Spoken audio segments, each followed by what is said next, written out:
and today I'm going to be teaching you some methods that I came up with to use a katana to defend your home in the event of a burglar. So, first what I'm going to do is, say the burglar has a baseball bat, pipe, some kind of large blunt object about the same length as a katana. Obviously a burglar is not going to have a katana. That would be the most badass burglar ever, but I doubt that's going to happen to you. Alright, so that would be the burglar here, my old beat up punching bag. Now, he has a baseball bat, just as an example. Then when I'm done with this, I'm going to show you some things to do in the event that your burglar is armed with a firearm, which will be unfortunate, and you can't just run up to him and stab him, obviously. If he has a gun, you got to be more stealthy about it. Alright, burglar baseball bat. What you want to do is, instead of your normal chest level katana grip, you want to extend it out more, keep him at range. He's not going to be able to walk into your blade. If he tries to go sideways, you keep him at length. If he tries to swing at you with the bat, just step back, move the blade out of the way. Baseball bats are heavy. If you swing it good, it's going to be way the hell over here. You can easily redirect your katana. Step out of the way. If he swings at you, step in, stab. Burglar done. Also, if you're inside, you're likely going to have low ceilings. You're not going to be able to go way up here, do downward strikes. You're going to definitely want to focus on horizontal strikes, maybe upwards, diagonal. Also, if you do, for some strange reason, need to do an overhead strike, what you can do, bring the blade kind of upwards, like this, around your head, and then down.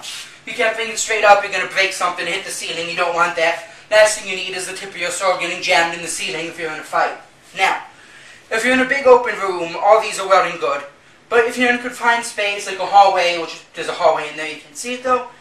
If you're in a hallway, you're up close with the guy, say he has a knife or something, if he has a baseball bat, he's also going to be at a disadvantage if he doesn't know close quarters fighting techniques with it.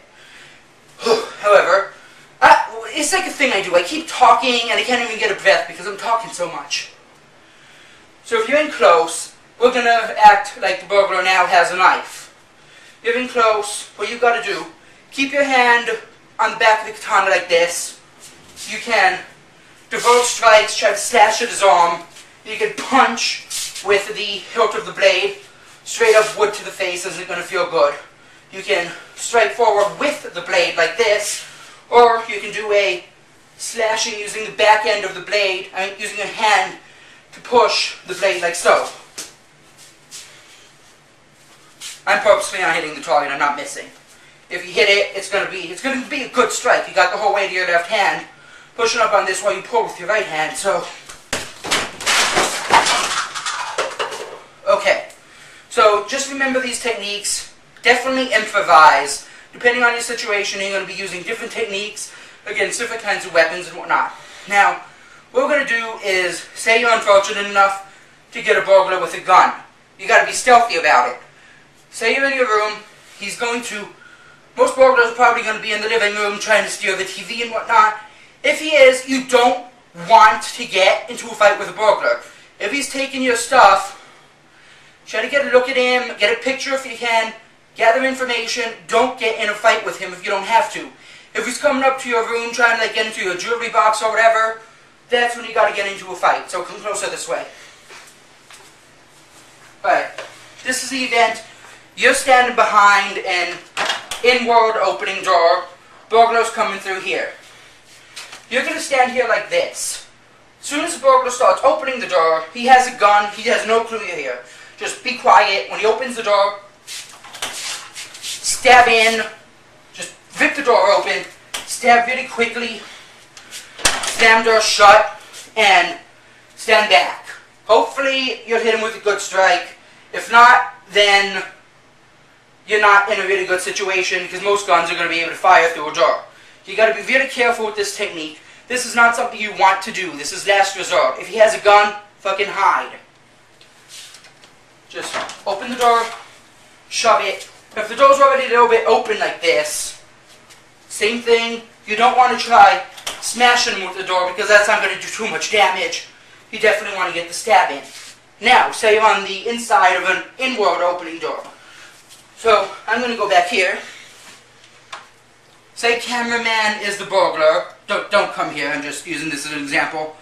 He's going to be here, starts opening the door. Big kick, run in, straight up, stab right through. You want to surprise him, he's going to be like, I have a gun, there's nothing going to do. Oh shit! You want to surprise the hell out of the guy. None of these techniques are foolproof. Anything can happen in a fight for your life. You need to be careful, you need to improvise. Where is he, where is you, what do you have around? If you have any kind of better weapon you can use. If you have like a bow and arrow, if you have a crossbow, if you just... A katana is a last resort weapon in case of a burglary. Now, rule number 1, hide.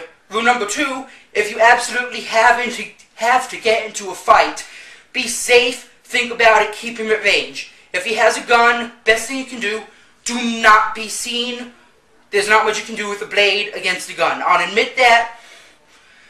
You gotta be careful, you gotta be safe. Call the police as soon as you have any suspicion that there's somebody in your home. There's not much else I can tell you about this. Just be safe is the biggest rule.